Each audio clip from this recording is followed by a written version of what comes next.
Comment l'Empire américain est en déclin. L'Amérique a déclaré la guerre à 85% de la population mondiale. Et cette population vient de dire « Très bien, nous nous retirons. Vous pouvez nous sanctionner, ne pas commercer avec nous. Nous sommes heureux de réorienter notre commerce sans vous. » Le Brésil remplace désormais le soja américain. L'agriculture américaine est en difficulté. Le reste du monde, soit 85%, peut vivre de façon autonome, laissant aux États-Unis la seule région où l'Empire américain a encore de la marge pour s'étendre, l'Europe. Lorsque le secrétaire Hesketh a déclaré l'autre jour « Nous examinons tous les actifs, les réserves monétaires de l'Europe, qui vont vraiment faire partie. Nous allons créer un fonds national d'investissement et nous allons dire à l'Europe d'investir ses réserves dans l'industrie américaine pour essayer de relancer l'industrialisation ici. »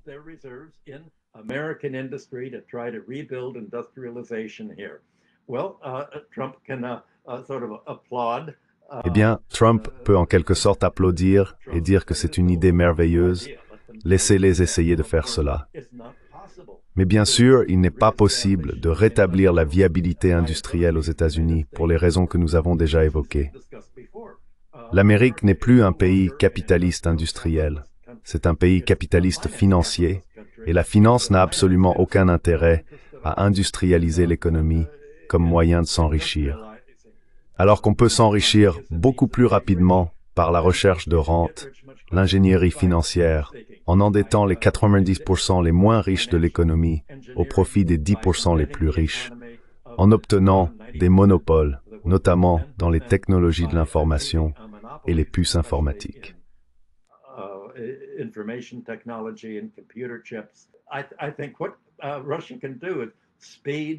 Je pense que ce que la Russie peut faire, c'est accélérer le départ des invités, applaudir la capacité de l'Amérique à relancer son économie aux dépens de l'Europe et dire « Vous suivez votre chemin, nous suivrons le nôtre. Nous n'interférerons pas avec ce que vous voulez faire en Europe. Nous vous laissons le marché européen. » Ils riront intérieurement en réalisant qu'ils possèdent la partie du monde, les 85%, où le marché est en croissance. C'est essentiellement le contexte de toutes les négociations. Je ne pense pas qu'il y ait quelqu'un du côté américain qui dise cela à M. Trump, mais c'est pour cela que notre émission, votre émission, a un public aussi large.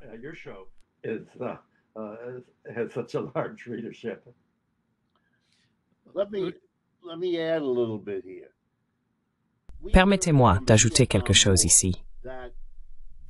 Nous avons appris de la guerre du Vietnam que pendant des mois, probablement des années, le gouvernement américain était divisé sur la question de mettre fin à cette guerre et de partir. Et la raison en était qu'ils étaient en train de perdre. Mais personne ne voulait être le président ou le parti politique au pouvoir qui ferait la déclaration finale. D'accord, nous partons, nous avons perdu. C'est ainsi que nous avons vu ces photos saisissantes de ces quelques Vietnamiens qui ont pu s'accrocher de leurs mains au bas de l'hélicoptère qui quittait Saigon en 1975. Nous avons ensuite connu le même retard au prix d'innombrables vies américaines quant au moment de quitter l'Afghanistan, alors qu'il devenait évident que les talibans avaient vaincu les États-Unis. Oh, pardon, la coalition des douteux, pardon, des volontaires.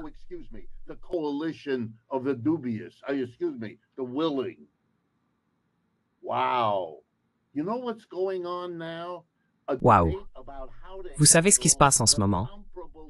Un débat sur la manière de gérer la situation comparable en Ukraine.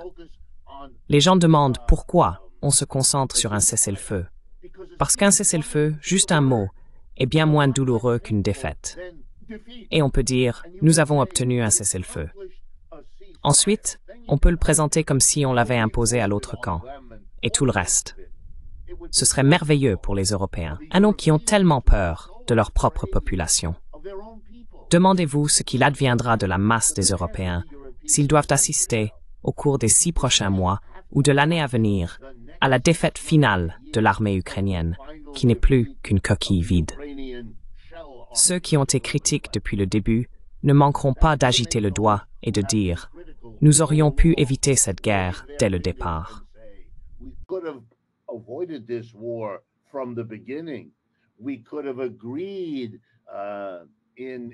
Nous aurions pu parvenir à un accord à Minsk, ou nous aurions pu nous entendre à Istanbul pour y mettre fin bien plus tôt. Mais nos dirigeants ont dit « Tenez bon ». Et maintenant, nous sommes terriblement endettés. Nous sommes gravement touchés sur le plan économique. Ils admettent déjà que le coût de l'énergie est exorbitant en Europe et que cela les pénalise donc sur le plan de la compétitivité. Par conséquent, ces dirigeants en particulier, qui ont poussé, bien sûr qu'ils poussent encore aujourd'hui, leur propre survie est en jeu. Leur survie, sur le plan politique, ne peut pas supporter une défaite. Ce serait trop. Et cela conduirait leur peuple à dire, puisque la Russie n'en a jamais attaqué aucun, trouver un arrangement, modifier et réorganiser l'architecture de sécurité de l'Europe. C'est un pari plus sûr.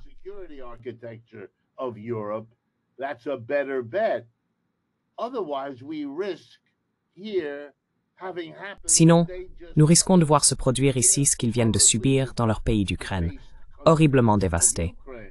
Nous ne voulons pas de cela. Un cessez-le-feu maintenant est préférable pour l'Occident que tout cela. Ou, pour dire la même chose aussi franchement que possible, nous assistons à une demande de cessez-le-feu de la part du camp qui est en train de perdre. Bien sûr qu'ils veulent un cessez-le-feu. Vont-ils ensuite reconstruire? Bien sûr qu'ils le feront. Les Russes vont-ils reconstruire? Bien sûr qu'ils le feront. Aurons-nous alors le même problème? Bien sûr que oui. C'est pourquoi ce n'est pas une solution pour les Russes. C'est pourquoi Poutine répète « Non, non, non, pas de cessez-le-feu. Il faut s'attaquer aux causes profondes, sinon cela ne s'arrêtera jamais. »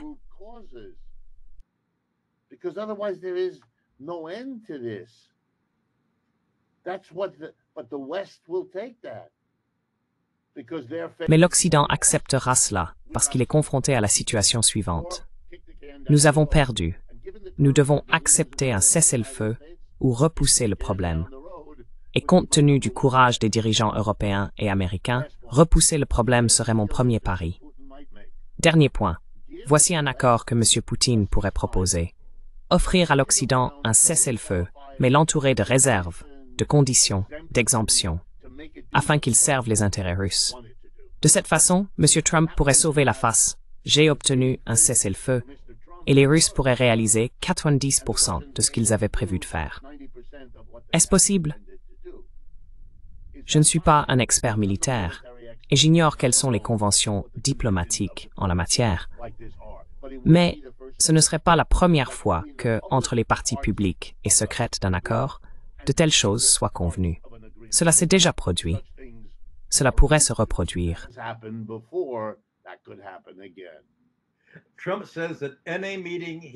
Trump dit que toute réunion qu'il a avec qui que ce soit est un succès, que toute réunion se passe à merveille.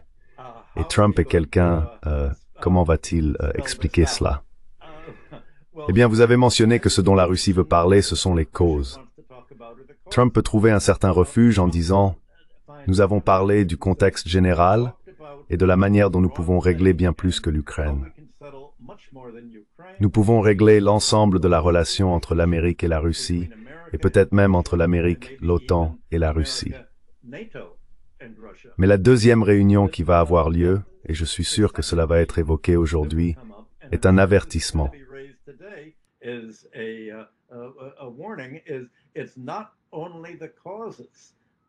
Ce ne sont pas seulement les causes que la Russie veut aborder. L'antagonisme entre la Russie et l'OTAN va bien au-delà de l'Ukraine. Comme nous l'avons mentionné, il s'est étendu au Caucase avec l'Azerbaïdjan et l'Arménie, le contrôle américain du corridor de Zangezur menaçant l'Iran et la trajectoire des nouvelles routes de la soie de la Chine. Ainsi, la Russie va dire « Réglons cela ». L'OTAN nous attaque avec le soutien des États-Unis sur de nombreux fronts. L'OTAN attaque notre commerce de pétrolier dans la Baltique. S'ils attaquent notre commerce de pétrolier, nous devrons anéantir leurs ports navals à partir desquels ils attaquent notre commerce maritime.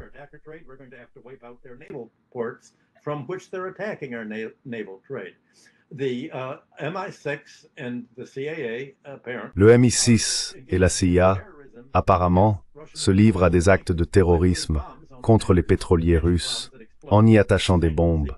des bombes qui explosent et les coulent. Il y a déjà eu 2 ou 3 pétroliers qui ont été victimes de ce terrorisme. Je pense que la Russie doit réagir à cela. La Russie dispose encore d'un éventail d'attaques en dehors de l'Ukraine auxquelles l'OTAN s'est livrée, comme l'ensemble des 12 ou 13 laboratoires biologiques que l'OTAN avait installés en Ukraine pour mener une guerre biologique contre la Russie. La position la plus forte de la Russie est que l'OTAN est une organisation terroriste, que l'Amérique est un pays terroriste et que la Russie se défend. C'est ainsi, selon moi, que la Russie perçoit la situation et la présente à sa propre population.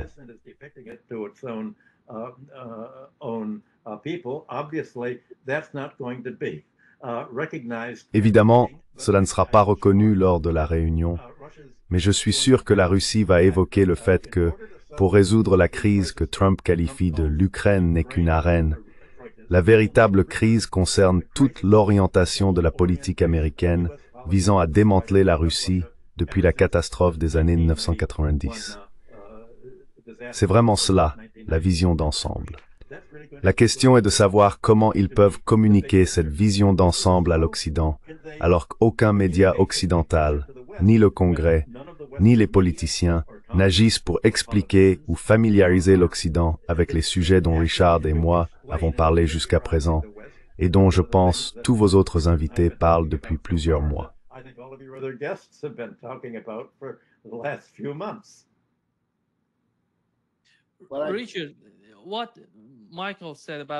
Richard, ce que Michael a dit à propos du corridor du Zangezur est très important, car Donald Trump se vante de l'accord qu'il pourrait conclure entre l'Azerbaïdjan et l'Arménie. Il parle du corridor du Zangezur, qui porte désormais le nouveau nom de Route internationale de la paix et de la prospérité de Trump. C'est incroyable qu'il... Comment vois-tu cela, Richard? Nous savons que cette région est très importante pour la sécurité de l'Iran et de la Russie. Et avec la situation au Moyen-Orient, le lien avec l'Arménie et l'Azerbaïdjan, et ce que Michael a dit sur cette communication économique entre la Russie, la Chine et l'Iran.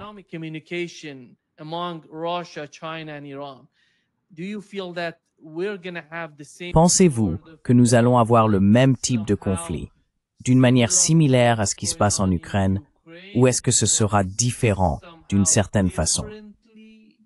Parce que l'Azerbaïdjan, je ne sais pas si vous avez entendu, hier l'Azerbaïdjan a déclaré qu'il allait envoyer des armes à l'Ukraine. Jusqu'à présent, ils ne l'ont pas fait. Et la Russie a dit, vous n'allez pas faire ça. Vous savez quelles en seraient les conséquences. Il semble que quelque chose soit en train de bouillonner dans cette région. Quel est votre avis là-dessus?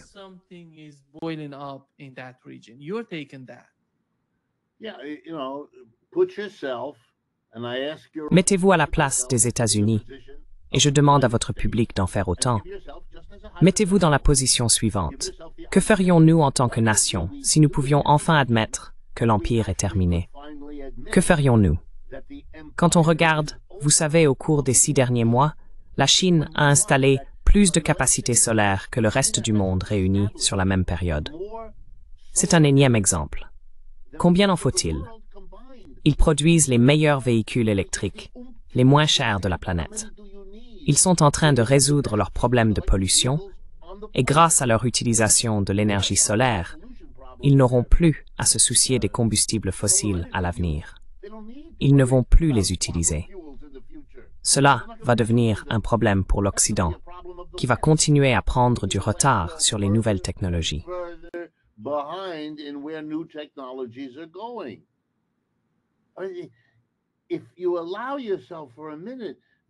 Si vous vous accordez une minute de réflexion, que fait donc un empire mourant? L'Empire britannique, qui décline depuis plus longtemps et est plus avancé sur cette voie, a récemment, il y a quelques décennies, fait la guerre aux îles Malouines, où il y a plus de moutons que d'habitants. Et les Britanniques, cela leur a pris du temps, mais ils ont effectivement gagné. Nous allons nous mêler de l'Azerbaïdjan. Bien sûr que oui. Alors que la Chine crée une voie mondiale, nous allons saboter cet effort en semant la pagaille partout où nous le pouvons. Pouvons-nous trouver un gouvernement local en difficulté et lui donner une tonne d'argent pour l'aider à survivre, à condition qu'il envoie quelques fusils en Ukraine, ce qui ne changera rien à l'issue de cette guerre. Ce sont des jeux symboliques. Ce sont les actes de désespoir d'un empire en déclin. C'est de cela qu'il s'agit. Je ne pense pas, vous savez, je ne suis pas un expert dans ce domaine, s'il vous plaît.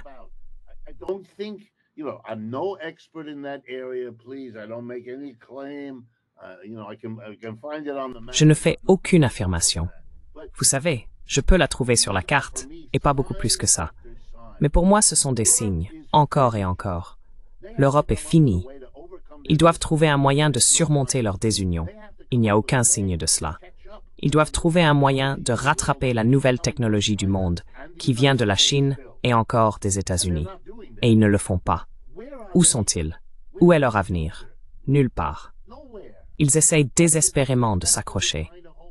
Ils ont passé les 75 dernières années à être le vassal obéissant des États-Unis. Ils ne savent pas comment sortir de cela. Ils sont terrifiés, à la fois personnellement, car la carrière de tous leurs dirigeants s'est faite sous cette tutelle, et parce qu'il est difficile de trouver un nouveau plan. Vos colonies ont disparu.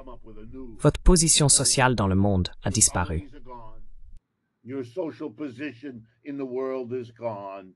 Your economic dominance is reduced to finance. Votre domination économique se limite désormais à la finance, comme Michael nous le montre. Et même cela est de plus en plus contesté. Lorsque le monde envisage de remplacer le dollar, il ne pense pas à l'euro. Il est important de comprendre qu'ils font face au pire de tout, non seulement un déclin, mais une véritable fin de leurs 5 siècles de domination mondiale. Et regardez leurs dirigeants. Si jamais il y a eu un groupe de dirigeants inadaptés à leur moment historique, ils sont là, sous nos yeux.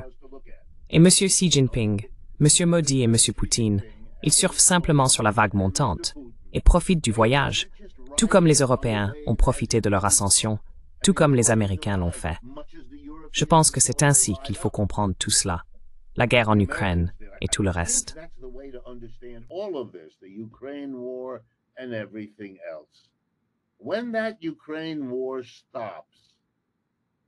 Lorsque cette guerre en Ukraine prendra fin et qu'il deviendra possible en Europe de parler de ce qu'elle a coûté aux Européens et de ce qu'ils en ont retiré, les dirigeants qui en seront tenus responsables.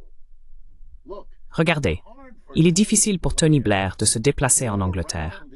Il a cessé d'être Premier ministre il y a de nombreuses années.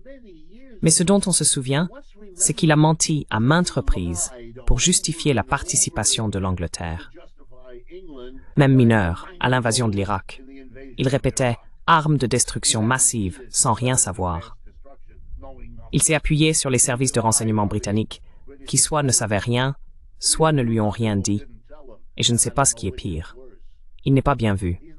Personne ne l'est. Cet homme est à peine toléré. Et je pense que ce sont des signes que les Britanniques sont notre avenir. Nous sommes le prochain empire. Ils sont en train de sombrer.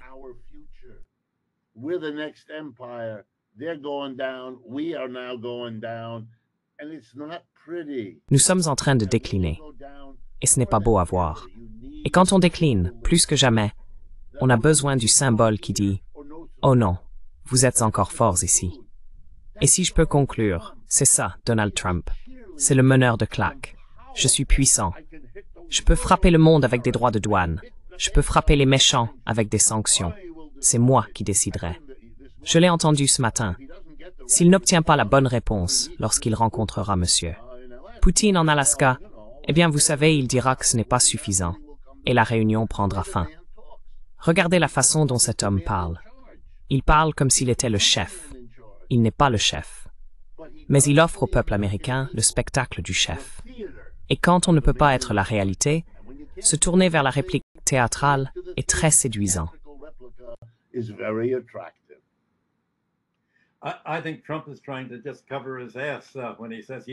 Je pense que Trump essaye simplement de se couvrir lorsqu'il dit qu'il va se retirer, c'est-à-dire qu'il sait que ce sont les Russes qui ne vont pas se rendre. En ce qui concerne l'Europe, il a été annoncé hier qu'Alternative für Deutschland est désormais mieux placé dans les sondages que les chrétiens démocrates, les chrétiens sociaux et le Parti social-démocrate en Allemagne.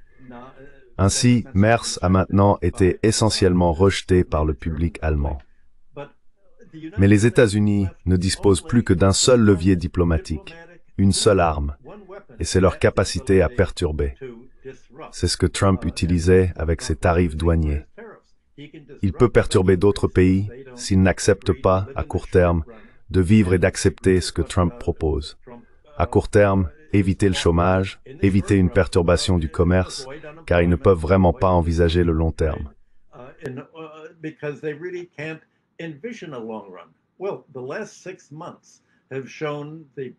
Eh bien, les 6 derniers mois ont montré aux pays des BRICS et au Sud global qu'il n'est pas si difficile de réorienter leur commerce. Regardez le Brésil et la Chine. Regardez les autres pays qui ont remplacé le marché américain par d'autres. Une partie de la perturbation, bien sûr, comme vous l'avez souligné, est liée au climat. La position des États-Unis est de soutenir le pétrole et les combustibles fossiles comme étant l'avenir, et de s'opposer à l'énergie éolienne, solaire, hydraulique, tout ce qui n'est pas du pétrole. La raison pour laquelle j'ai évoqué le corridor de Zangezur, c'est parce qu'il s'agit d'une tentative de perturber non seulement la Russie dans le Caucase, mais aussi l'Iran lui-même.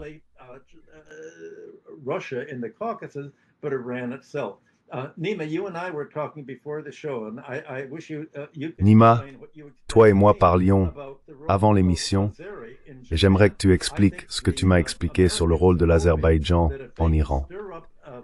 Je pense que les Américains espèrent que s'ils parviennent à provoquer un conflit entre l'Azerbaïdjan et la Russie, cela aura d'une manière ou d'une autre un impact sur la province azerbaïdjanaise du nord de l'Iran, ce dont, il y a 50 ans, des militaires américains discutaient à l'Institut Hudson comment fragmenter l'Iran en ses différentes composantes.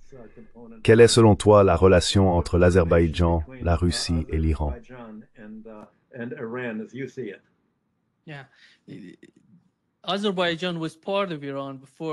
L'Azerbaïdjan faisait partie de l'Iran avant que tout cela n'arrive.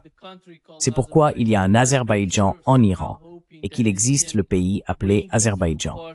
Certains espéraient, d'une certaine manière, pouvoir réunir ces deux parties, établir une sorte de lien entre la région azerbaïdjanaise du nord-ouest de l'Iran et l'autre Azerbaïdjan, le pays.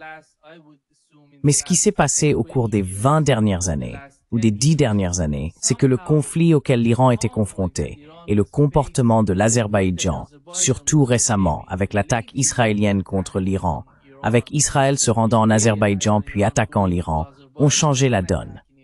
Auparavant, les gens ressentaient d'une certaine façon, à cause de la langue, ils parlent la même langue, et du lien culturel entre les deux, qu'il existait un lien.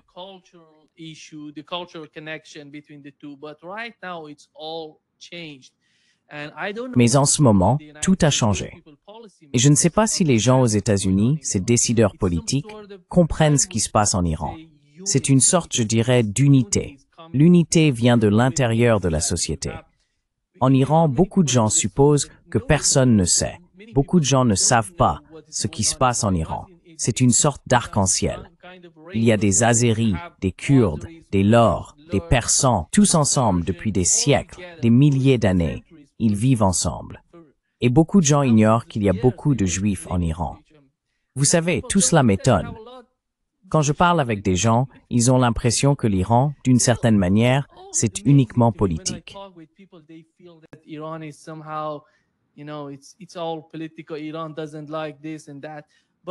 L'Iran n'aime pas ceci ou cela.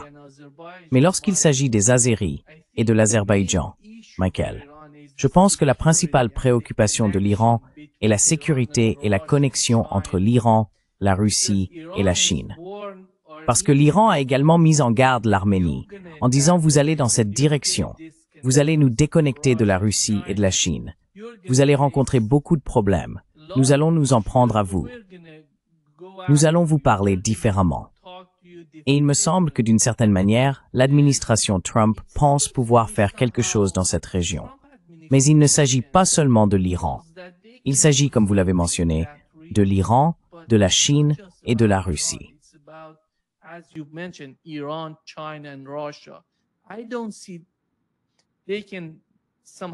Je ne vois pas comment ils pourraient manipuler les choses comme ils l'ont fait en Ukraine, car l'Arménie et l'Azerbaïdjan sont conscients de ce qui se passe.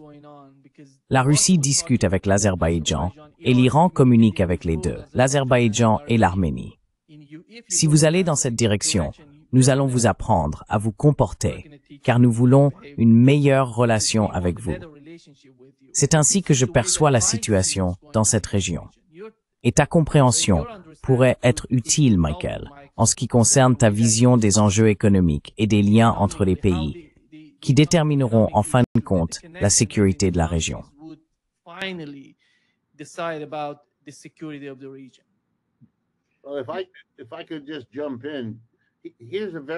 Eh bien, si je peux me permettre d'intervenir, voici une très courte leçon de géographie. Ils sont tous là-bas. Bien sûr, les Azerbaïdjanais et les Arméniens doivent composer avec leur environnement immédiat, qui comprend la Russie, l'Iran, l'initiative La Ceinture et la Route, la Chine et l'Inde. Pourquoi, au fil du temps, voudraient-ils être le poste avancé isolé des États-Unis, un empire en déclin? Ce n'est pas comme ça qu'on conclut des accords. Peut-être temporairement, peut-être se dirigeant ci ou celui-là, mais à long terme, cela n'arrivera pas. C'est comme pour le Guatemala, le Costa Rica et le Panama. Il faudra plus de temps avant qu'ils ne trouvent un accord avec les Chinois et les Russes.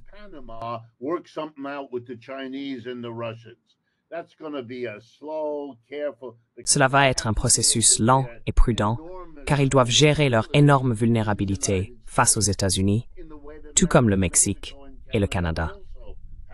Ce n'est pas qu'ils ne puissent rien faire. Les Canadiens ouvrent actuellement très rapidement des relations avec la Chine. Et ce qui est très important, dans des domaines comme l'aluminium, le bois et toutes sortes de choses. C'est très important. Mais malgré tout, ils avancent très lentement et ils sont très inquiets de ce à quoi ils doivent faire face. Vous savez, une frontière de 2000 miles ou même de 3000 milles avec ce pays. Et je pense que vous allez voir la même chose.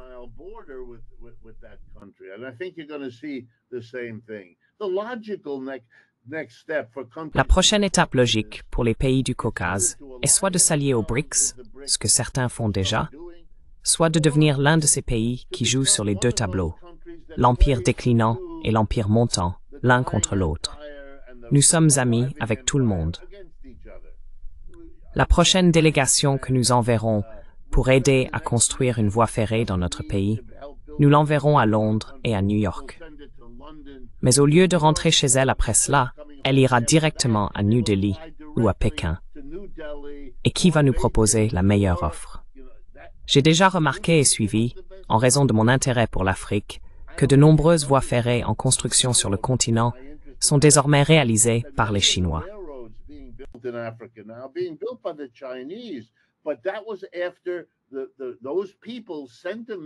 Mais cela s'est produit après que ces personnes ont envoyé une mission en Occident, disant « Nous voulons de l'aide pour ce chemin de fer. Que pouvez-vous faire ?» Et ils ont reçu des propositions. Puis ils sont allés de l'autre côté, et ils ont reçu d'autres propositions. Et devinez quoi? Les offres venant des BRICS, je tiens à rappeler à tout le monde que les BRICS représentent désormais une unité de force économique plus grande et plus riche que le G7. Il n'est donc pas surprenant qu'une meilleure offre puisse souvent venir de l'autre camp. Ainsi, le chemin de fer sera construit par les Chinois. Et je pense que ce sera finalement la stratégie que l'Arménie suivra probablement, que l'Azerbaïdjan suivra probablement, et que, même si la politique s'ouvre, l'Iran lui-même suivra.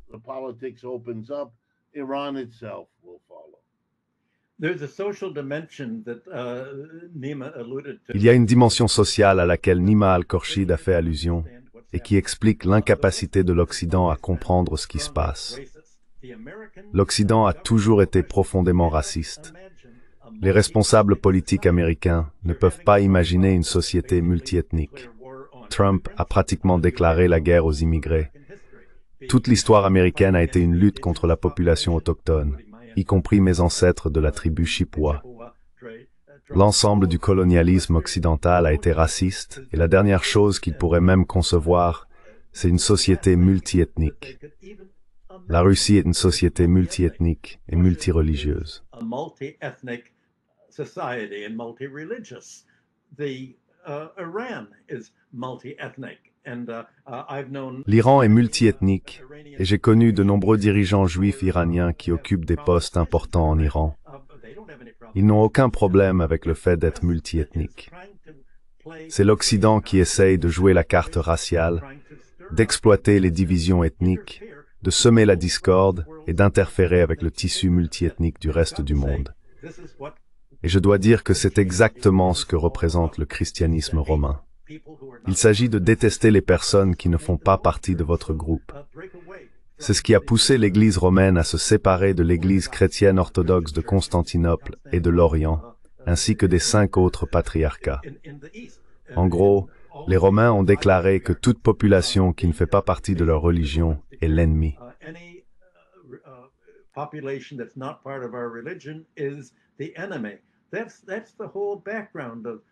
C'est tout le contexte de la mentalité que vous observez aujourd'hui en Israël et dans toute la sphère occidentale.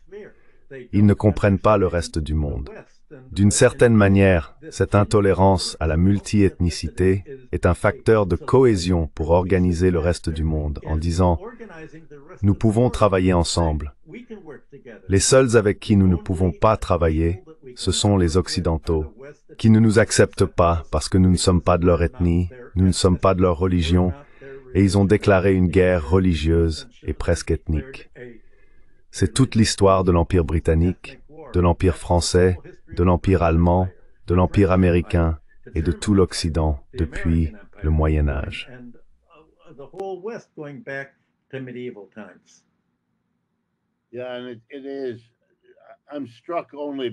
Oui, et c'est vrai. Je suis frappé surtout parce que mes premiers travaux universitaires portaient sur l'Empire britannique, en particulier en Afrique. Et j'ai toujours été étonné, ils avaient vraiment un manuel ou un livre de recettes. Il s'agissait de trouver ce qu'ils appelaient, en Afrique, des différences tribales, puis de les exploiter. Cette partie du pays où se trouvait telle tribu était dressée contre l'autre. C'est ainsi qu'ils divisaient pour mieux régner. C'était leur règle, diviser et administrer, telle était leur règle. Et donc, oui, ils ont fait cela avec l'impérialisme et le colonialisme. Cela leur a simplement offert une plateforme mondiale pour exercer leur politique. Et je suis sûr qu'il en reste encore des traces aujourd'hui.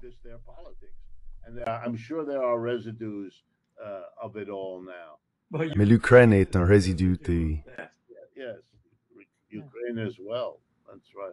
Oui, l'Ukraine aussi. C'est exact. L'Ukraine aussi. Et c'est le cas. Je ne veux pas perdre ce point.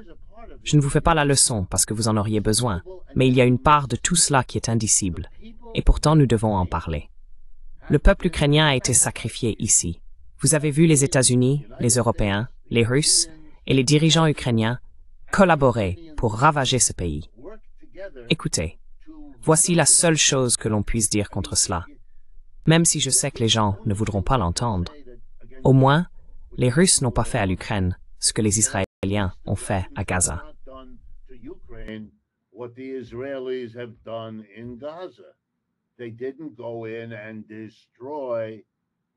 Ils ne sont pas entrés pour détruire Kiev, le centre de l'autre société, et la réduire en ruine. Ils n'ont pas déclaré que leur objectif était de chasser les Ukrainiens d'Ukraine, ce qui, si l'on y réfléchit, est un moment extraordinaire.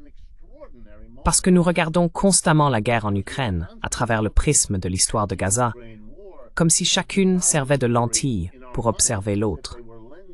Et vous savez, nous sommes bouleversés, et je le comprends, lorsqu'un missile russe frappe Kiev et tue une douzaine de personnes, mais il ne tue pas en un mois ce qui est tué en 2 jours à Gaza.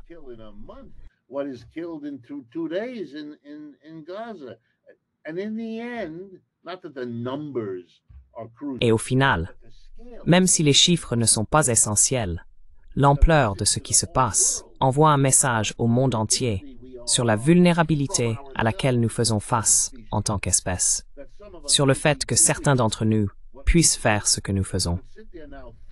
On peut s'asseoir là, 3 ans et demi après le début de la guerre en Ukraine, avec cette destruction sans fin de leurs infrastructures électriques, les cibles des attaques russes, ou d'ailleurs des attaques ukrainiennes. Car, ce que beaucoup ne semblent pas comprendre, c'est que le territoire capturé par la Russie, qui représente maintenant environ 25%, si je lis bien la carte, est bombardé par les Ukrainiens. Ainsi, les Ukrainiens repoussés vers l'ouest bombardent leur propre pays, la partie qui a été prise par les Russes. Donc, dans ces zones, il y a des destructions causées par les Ukrainiens, à ce qu'ils considèrent encore comme leur propre pays.